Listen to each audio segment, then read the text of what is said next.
그림은 한 선비가 남편과 함께 길을 가는 아낙네에게 은근한 눈길을 주는 그 짧은 순간을 생생하게 묘사한 그림이다. 그런데 여기서도 그의 재치는 번뜩인다. 김홍도는 망아지가 어미 말에 젖을 바는 아무도 예상 못한 순간을 포착 보는 이의 눈길을 붙잡는다.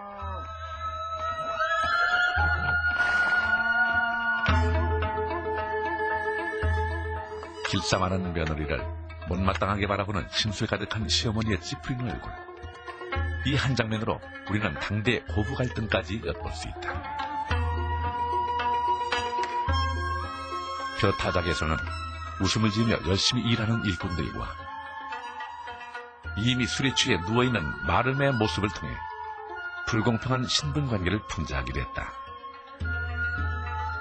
양반과 기존 질서에 대한 풍자와 해학, 이런 특징은 새로운 질서를 갈망하던 당시 중인 서민계층의 요구를 반영한 것이기도 했다.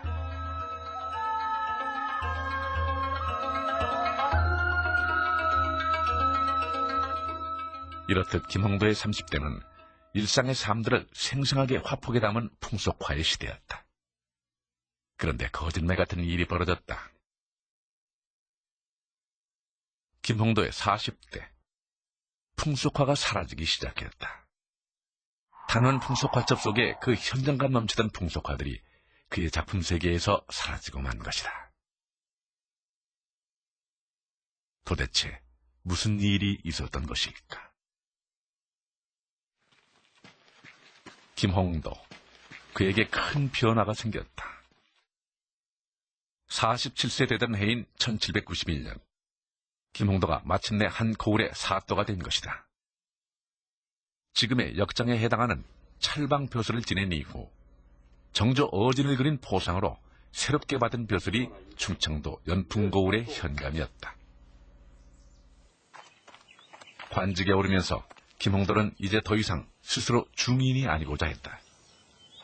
누구보다 사대부 의식을 지향했고 이런 변화를 그림 속에 반영했다. 이전 풍속화들과는 달리 조선 사대부 양반들을 중국 고사에 빗대어 중국풍 형식으로 그리거나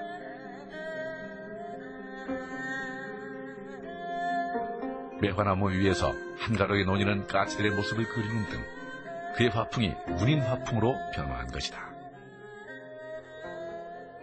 40대에 들어서서 김홍도가 이제 벼슬길에 오릅니다. 이에 따라서 이제 김홍도가 개인적으로 좋아하는 문인화풍의 산수화라든가 또는 선종화에 몰두하게 됩니다. 아울러서 이제 그 풍속화의 그 제작은 이전보다는 이렇게 드물어지는 이런 경향을 보입니다. 이런 변화 속에서도 그의 천재성은 퇴색하지 않고 여전히 빛나고 있었다.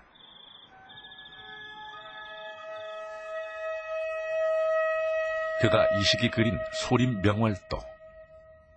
조선 대부분의 산수화가 유명한 곳의 경치만을 담았던 데 반해 이 그림은 일상 속 풍경을 과감하게 소재로 채택했다. 또한 전례 없이 달을 중앙에 배치해 그 운치를 더했다. 이런 변화 속 김홍도에게 예측하지 못한 뜻밖의 사건이 발생했다.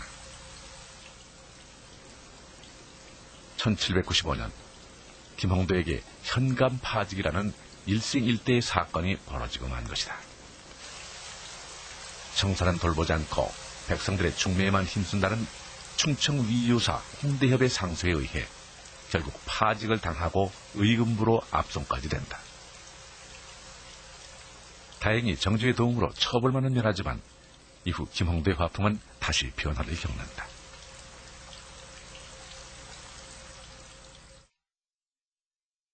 현실의 좌절을 쏟아내기보다 오히려 초월하려는 듯 더욱 이념세계를 지향하는 쪽으로 그의 화풍은 변해갔던 것이다.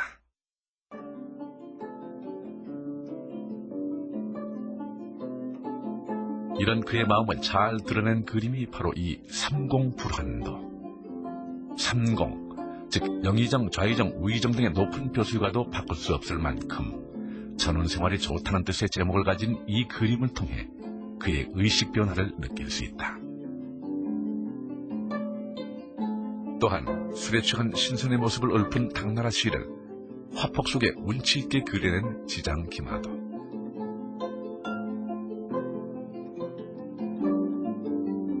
가장 말년의 그림 중 하나로 늙은 매화나무를 그린 노매도.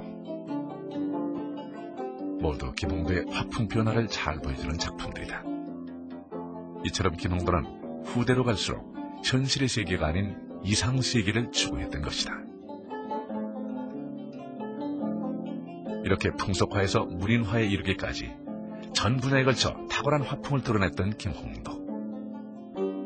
그는 명실상부한 조선 최고의 천재화가였다.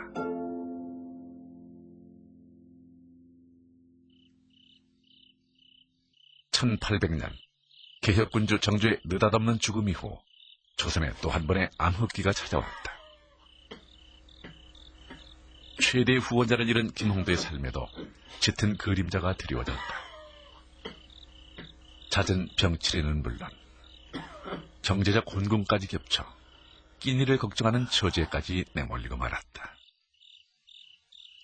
김홍도가 언제 어떻게 사망했는지에 대한 기록은 전무하다.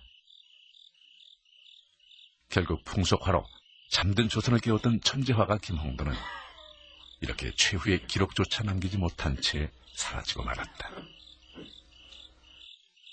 하지만 천재가 사라져간 자리에는 그의 그림들이 남아 위대한 조선의 한 화인을 영원히 기억하게 하고 있다.